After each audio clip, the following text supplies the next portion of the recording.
Hi everybody, welcome to this week's Who's Who Story Time. This week we're going to talk about somebody from Massachusetts. What? Someone from your home state. And that person's name is, drumroll, Temple Grandin. And Dr. Temple Grandin is an inventor. She's a scientist.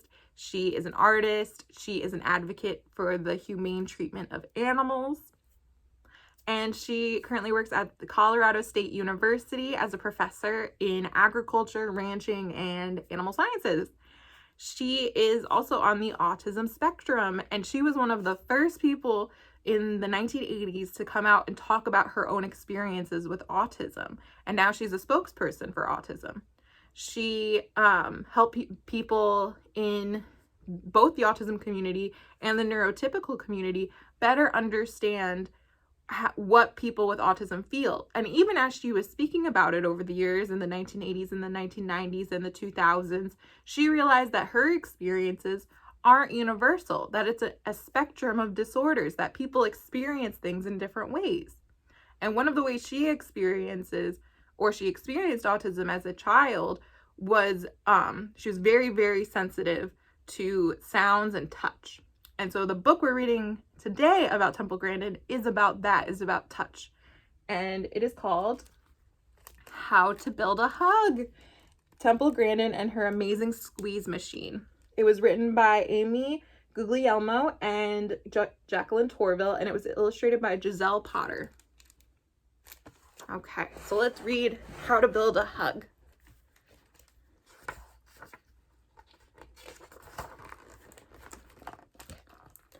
Temple loved folding paper kites, making obstacle courses for her dog, and building lean-tos with real hinged doors.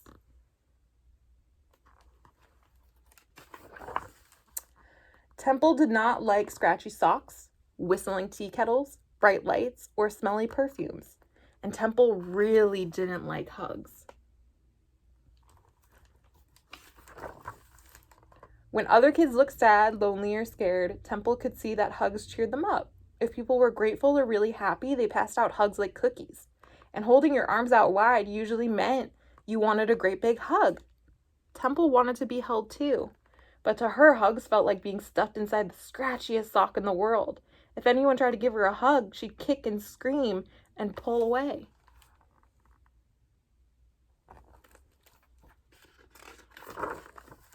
At school, Temple wasn't like the other kids.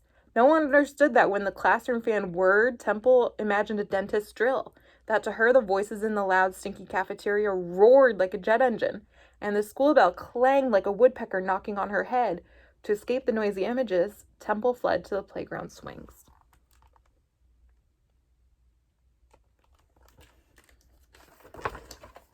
Where she spun and hummed until the sounds vanished in the breeze. The wound-up swing felt snug and secure. Is this what hugs are supposed to feel like? Wondered Temple.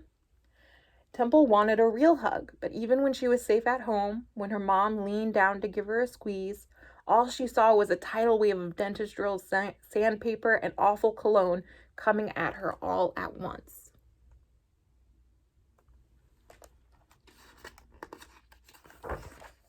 Sometimes when Temple was having a really bad day, she crawled under the sofa cushions and asked her little sister to hop on top. The smush of the heavy pillows felt cozy. Maybe that's how hugs worked. Year after year, Temple filed away images of every hug she came across. The firefighter coming to the rescue with a ladder and a hug when her neighbor's cat got stuck in a tree. The teary-eyed couple at the train station embracing as the whistle blew. Her little sister wrapping her arms around their mom, just because. And once, when Temple was in her front yard, building a maze for her pet mouse, she heard a baby wailing like a fire engine and looked up to see a mom swaddling her fussy baby in a blanket. As the mom swayed back and forth, the cranky baby instantly hushed. How do hugs do that?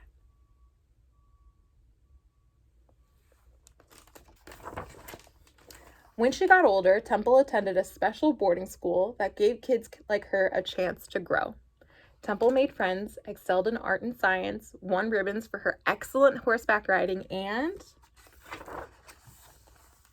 kept building things like model rockets, a lift for the school ski slope, and a tiny swinging door for the resident cat to go where it pleased. Around her, Temple saw families hug goodbye in September and hug hello in June. Temple missed her mom too, but she just couldn't express her feelings the same way. Would she ever get a hug?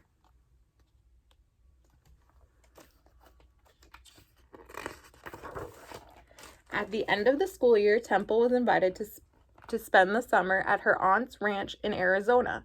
Temple kept busy, drawing and painting, reading books about inventors, and fixing things around the farm. She even made a machine that opened and closed the ranch's heavy front gate.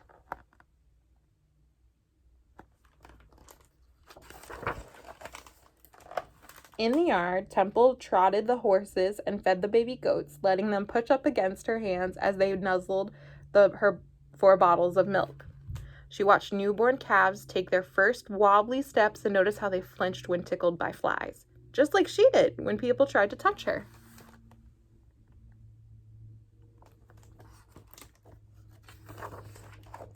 On the day of the calves' first checkup, Temple heard frantic mooing and raced outside to see what the matter was.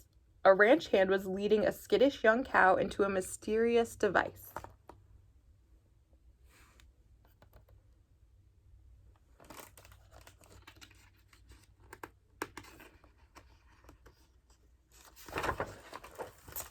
Her aunt explained that the squeeze chute helped cows stay calm during vet exams. Temple watched as the man pressed a lever, releasing sighs that cradled the animal in a snug embrace. Almost immediately, the nervous calf stopped its lowing and stood perfectly still. And suddenly, Temple had an idea.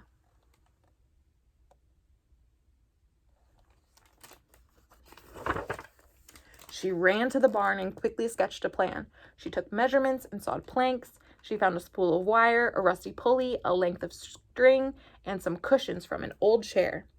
Would they do what she wanted?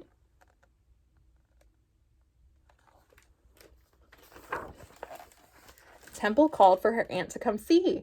Then she crept inside her creation and pulled on the string to let the sides slip around her. Temple smiled.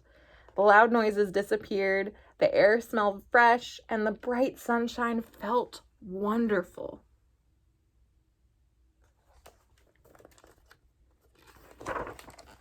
"It's a snuggle apparatus," said her aunt. "It's a squeeze-a-majiggy," said her uncle. "It's a squish box," said the ranch hand. "It's a hug machine," thought Temple.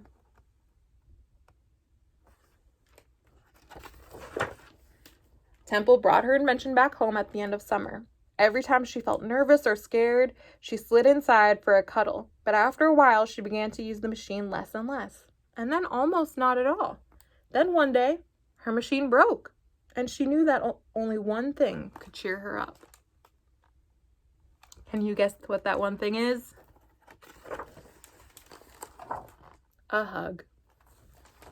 "I'm into hugging people now," said Temple Grandin. And that's the end of how to build a hug. And we didn't look at the back of the book in the beginning of the video, but let's look at it now. There is a very long author's note, but it's mostly a biography about Temple Grandin and inventing her squeeze machine, or what she called a hug machine, and her legacy of speaking about autism and working with animals. And that's all at the back of the book. And that's the end. That was really cool. That's one of my favorite books. Now, Temple Grandin wrote her own books, so you can check out those books. There's other books about Temple Grandin in our library, how she works with animals, or her speaking about autism. That we have tons of resources about her. So don't be afraid to ask, and check out this book for curbside pickup. Also, Julie Andrews of The Sound of Music and Mary Poppins, she has a weekly reading, and actually a couple weeks ago, she read this book. So if you want to compare and contrast how great of a reader she is to me, we all know she's going to win because she's amazing, but I would also recommend listening to Julie Andrews read this because it's really great to hear it again in a different voice. Okay? All right, I'll see you next week for another Who's Who story time. Bye!